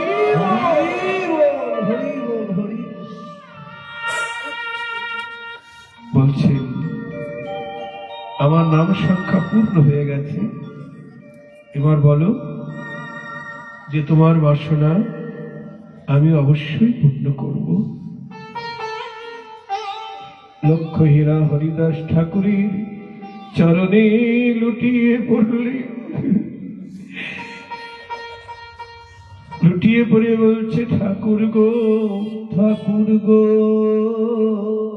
তুমি আমার সকল অপরাধ ক্ষমা করো, সকল অপরাধ ক্ষমা করো। ওই রামচন্দ্র খানের প্ররোচনায় আমি এসেছিলাম তোমায় সাধনচ্যুত করতে, আমি এসেছিলাম তোমার সাধনচ্যুত করতে, কিন্তু আজ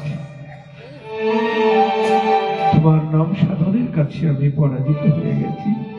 ঠাকুর, না না, আমি পরাজিত হই নাই, আমি জয়ী হয়েছি।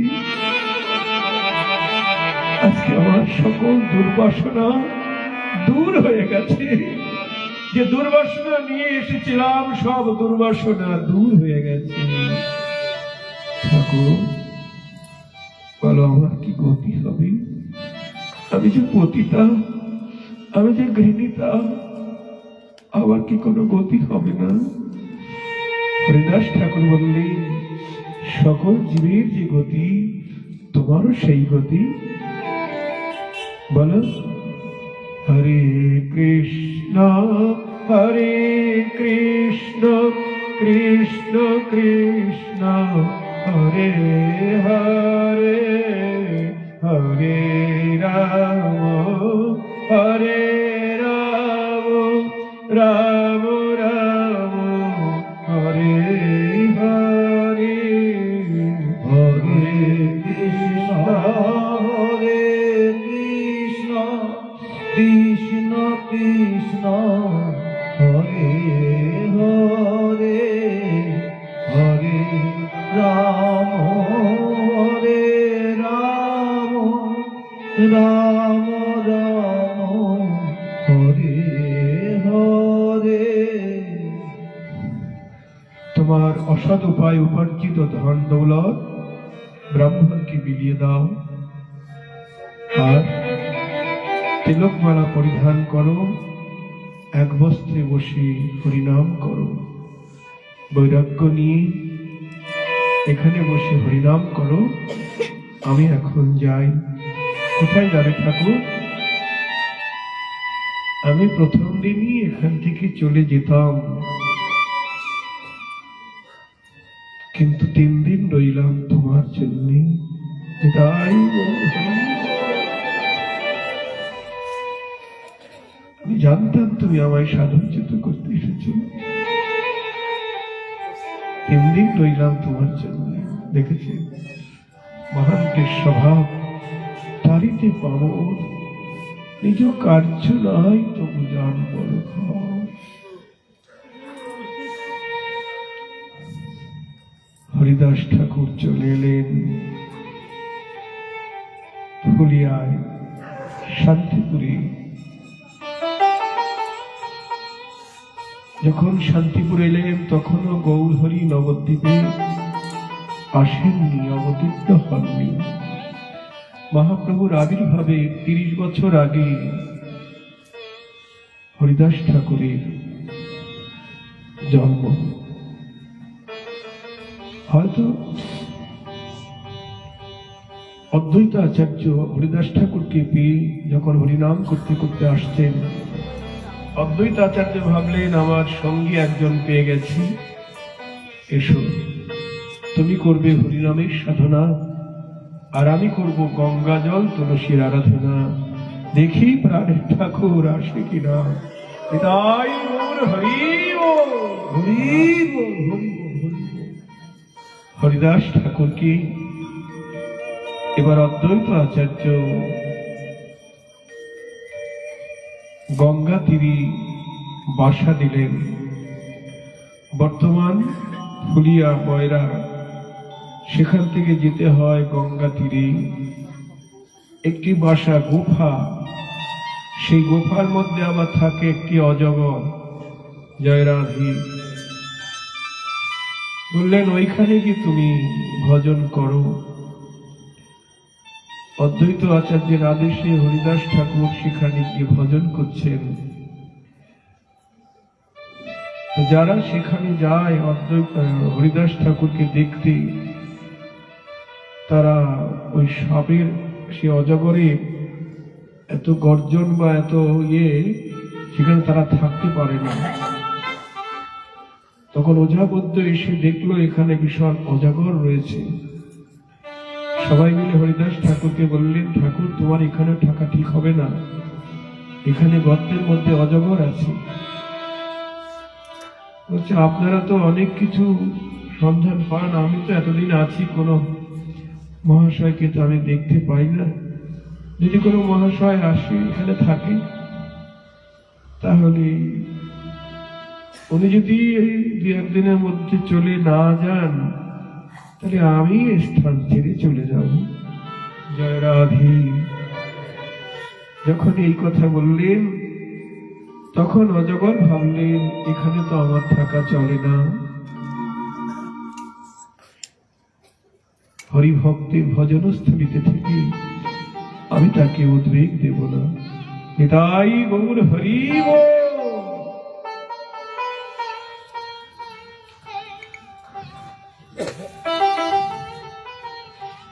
অজগর পালিয়ে গেলেন, সবাই দেখতে পেলেন বিশাল অজগর। আরেকদিন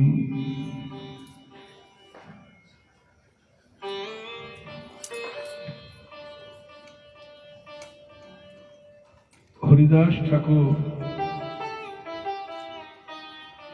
যেখানে আছেন, সেখানে একজন ডঙ্ক মানে সাপুরিয়া,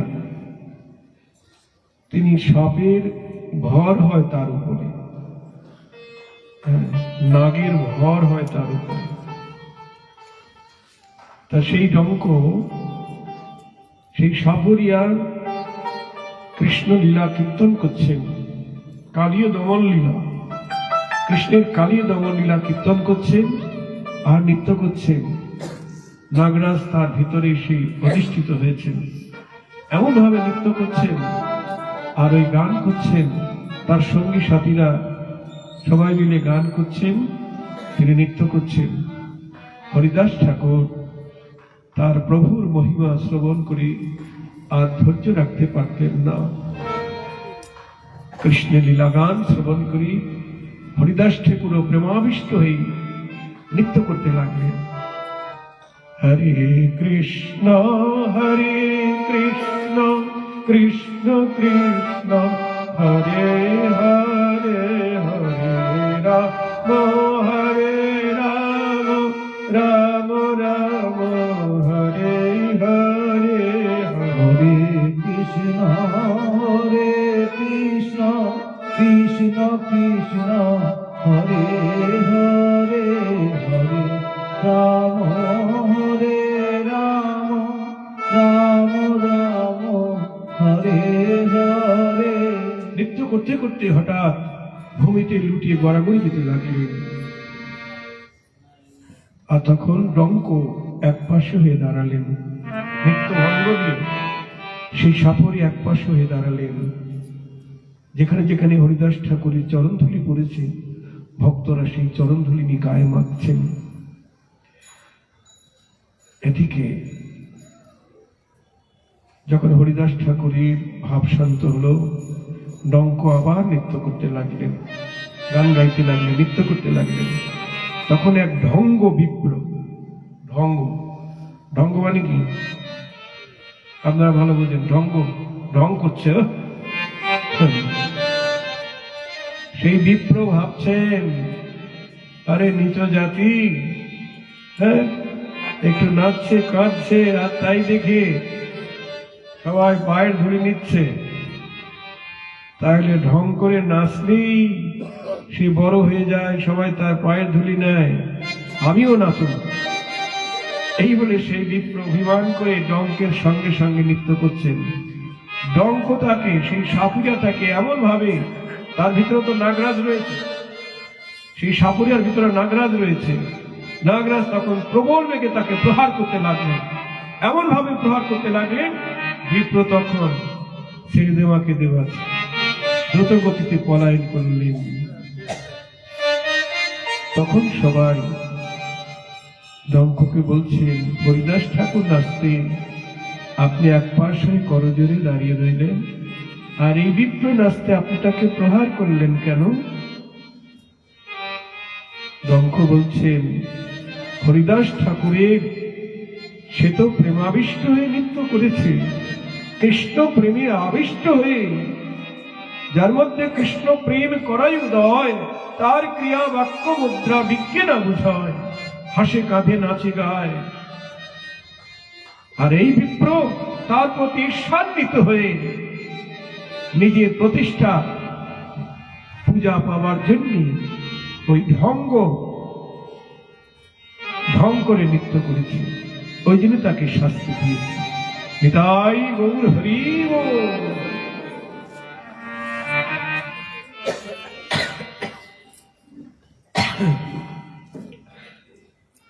এদিকে একজন হরিনদী বলে একটা গ্রাম, সেখানে এক বিপ্র হরিদাসকে হরিনাম করা দেখে তিনি বলছেন, দুর্জন ব্রাহ্মণ কুলে জন্ম, কিন্তু দুর্জন। জয় রাধে। হরিনদী গ্রামে এক ব্রাহ্মণ দুর্জন, হরিদাস দেখি ক্রোধে বলই বচন, ওয়ে হরিদাস, একই ব্যবহার তোমার, ডাকিয়া যে নাম লও কি হেতু ইহার? মনে মনে জপিবা, এই সে ধর্ম হয়। ডাকিয়া লইতে নাম কোন শাস্ত্রে কয়? কার শিক্ষা হরিনাম ডাকিয়া লইতে? এই পণ্ডিত সবাই বলো হইয়াছে। তুমি যে চিৎকার করে হরিনাম করছো, কোন শাস্ত্রে বলা আছে? মনে মনে বললে হয় না? ওই বিপ্র অভিমানী বলছেন, হরিদাস বলেন, ইহার যত তত্ত্ব তোমরা সে জানো হরিনামের মাহাত্ম্য। তোমার সবার মুখে শুনিয়া যে আমি বলিতেছি, বলিবাই যে কিছু জানি।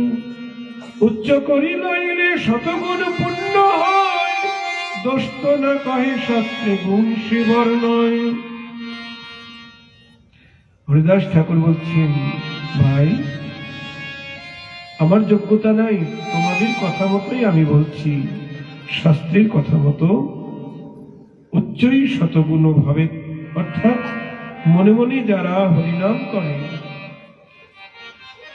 তারা কেবল নিজেকেই পবিত্র করে, উদ্ধার করে, আর যারা উচ্চস্বরে হরিনাম করে তারা জগতের সবাইকে উদ্ধার করে। তাই বলে হরি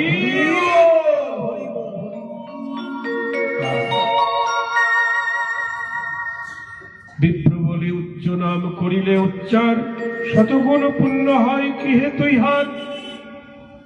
ব্রাহ্মণ আবার জিজ্ঞেস করছে, উচ্চ করে হরিনাম করলে যে শতগুণ পুণ্য হয়, কি করে হয়?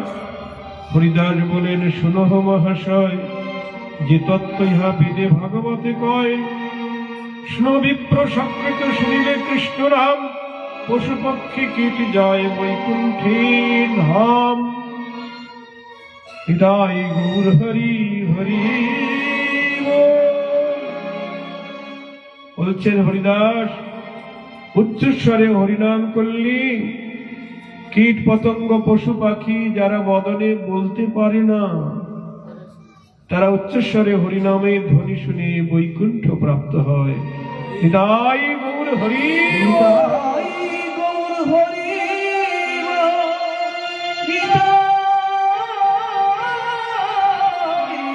হরি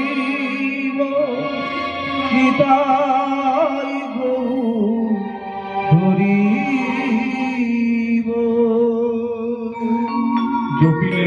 কৃষ্ণ নাম আপনে সে তারে আপনি উচ্চ সংকীর্তনে পরোপকার করে। এই জন্য নগর সংকীর্তনের বিধান দিয়েছেন মহাপ্রভু। হ্যাঁ গো, আগে তো মাইক ছিল না, আগে তো নগর সংকীর্তনের দ্বারাই হরিনাম প্রচার করা হতো। কিন্তু এখন আমাদের কত সুযোগ এসে গেছে, শুধু মাইক নয়, আবার মোবাইল এসে গেছে। এখানে কীর্তন হচ্ছে, যদি আমরা কি, আমি তো বুঝি নাই সব, ওই যে ওখানে লাগিয়েছে ইউটিউবে বা লাইভ যদি করা হয় তাহলে সারা বিশ্বের মানুষ দেখতে পাবে। আমাদের হরিনাম প্রচারের কত সুযোগ এসে গেছে। যে আস্তে আস্তে হরিনাম করে সে নিজের মঙ্গল করে, মনোযোগ দিয়ে শুনবেন সবাই। আর যে উচ্চস্বরে হরিনাম করে, আপনি যদি উচ্চস্বর হরিনাম করেন, মানুষকে শোনানোর দরকার নেই, মানুষকে শোনাতে হবে, কিন্তু সবচাইতে বেশি উপকার হবে কীট পতঙ্গ পশু পাখি যাদের জিহ্বা থাকতেও হরিনাম উচ্চারণ করতে পারে না, আপনার মুখের হরিনাম শুনে তারা সবাই উদ্ধার হয়ে যাবে। নিতাই গৌর হরি।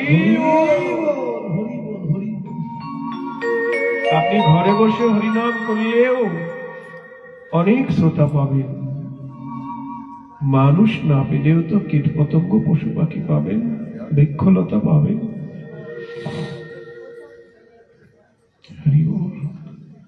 অপ্রাকৃত সংবাদ নামাচার্য হরিদাস ঠাকুরের মুখে। প্রহ্লাদ নিজে মুখে বলেছেন, জপত হরিনামানি স্থানে শতগুণাধিক আত্মানঞ্চ পুনাতু উচ্চৈর্জপন সত্রিন পুনাতি চ। হরিনাম মনে মনে জপ পরায়ণ ব্যক্তি অপেক্ষা উচ্চস্বরে হরিনাম জপকারী শতগুণে শ্রেষ্ঠ। হরি বল।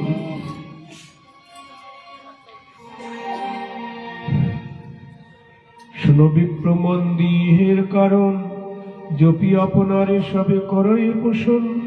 উচ্চ করিলে গোবিন্দ সংকীর্তন, জন্তু মাত্র শুনিয়া পায় বিমোচন। জিহ্বা পাইয়াও নর বিনে সর্প প্রাণী, না পারে বলিতে কৃষ্ণ নাম হেন ধ্বনি। তারা জিহ্বা পেয়েছে তবু বলতে পারছে না হরি বল। দেখুন, যদি মানুষকুলে জন্ম নিয়েও কেউ বোবা হয়, কথা বলতে না পারে, সবাই হরিনাম করছে, গাইছে, নাচছে, তার দশা কেমন হবে? তার মুখটা ফেটে যাচ্ছে না? জিহ্বা থাকতে বলতে পারছে না। এমনি পশু পাখি তারা তো চেতন, তারা চেতন, জিহ্বা থাকতেও বলতে পারে না। আমি দেখেছি রাধাকুণ্ডে নবদ্বীপে একজন বাবাজি মহারাজ ভোর ৩টে-৪টের সময় নগর সংকীর্তনে বের হন। দেখেছি উনি চম্পু বাজিয়ে কীর্তন করতে করতে যান, আর কুকুরগুলি ও করে ডাকতে থাকে। ওনাকে আক্রমণ করে না, তার মানে ওরাও গাইতে চায় কিন্তু গাইতে পারে না। রাধাকুণ্ডে দেখেছি,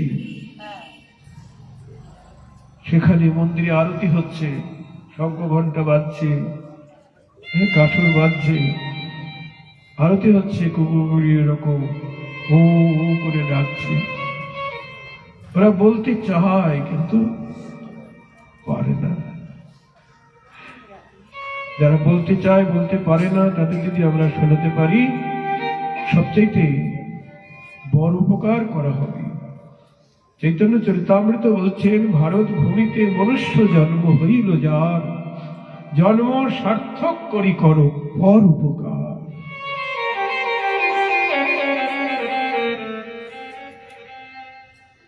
পরোপকার অনেকভাবে করা যায়, অর্থ দিয়ে পরোপকার করা যায়। সবাই উপকার করছেন, অনেকভাবে উপকার করছেন। যারা স্কুল কলেজে মাস্টার মশাই তারা উপকার করছেন। অনেক প্রকার দান আছে, অন্নদান, বস্ত্রদান, কন্যাদান, ভূমিদান, গোদান, কন্যাদান, নানা প্রকার বিদ্যা শিক্ষা দান। কিন্তু আমাদের ভাগবত বলছেন সবচাইতে বড় দান হল কৃষ্ণ প্রেম দান। তব কথামৃতম তপ্ত জীবনম কবিবিরিতম কল্মষাপহম শ্রবণ মঙ্গলম শ্রীমদাততম ভুবি গৃহ্ণন্তি তে ভুরিদা জনা। ভুরিদা জনা। গোপীরা গোবিন্দকে বলেছেন তব কথামৃতম তপ্ত জীবনম, তোমার কথামৃত তপ্ত জীবনকে সুশীতল করে।